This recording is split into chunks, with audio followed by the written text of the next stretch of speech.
Hey guys, welcome back. I wanted to share a horror story. Many of the horror stories in the hair transplant industry you are not aware of. When it comes to the internet, usually they're buried, and if they're not buried, most patients simply suffer in silence. So here's our first story. This is from a patient of an FUE hair transplant procedure. I have never once been on medication for any psychological condition. Never been clinically depressed. I would deem myself mentally rock solid prior to this hair transplant. But seriously, this procedure has brought me to my effing knees mentally. I've never experienced anything that has shaken me like this. I'm ashamed to admit, but in my darkest hours, I even grappled with ridiculous notions of suicide. I know it's stupid, but I can't help the thoughts that pop into my head. What can I say other than that since my hair transplant, I have become depressed? That's just the way it is for me now. I've never had such a demoralizing blow to my self-image, and right there on my face and forehead for the whole world to judge me.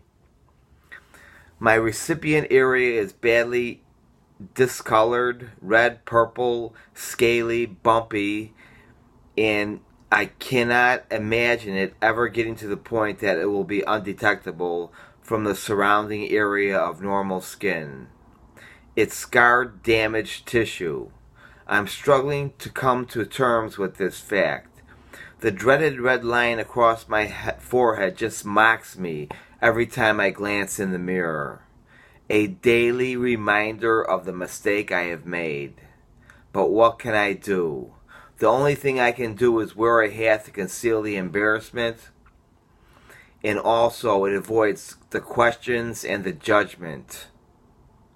In the meantime, this patient is trying to stay as positive as possible. Did the marketer, did he post that story to his YouTube video?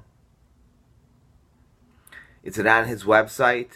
Does he tell you about his doctor that might have done the same thing? No, because it's all a marketing game. And there are thousands upon thousands of stories that are exactly the same. So this will be something I will continue. Consider this episode 1 of the horror story with more to come. And you can kind of get a feeling of what the patient is going through.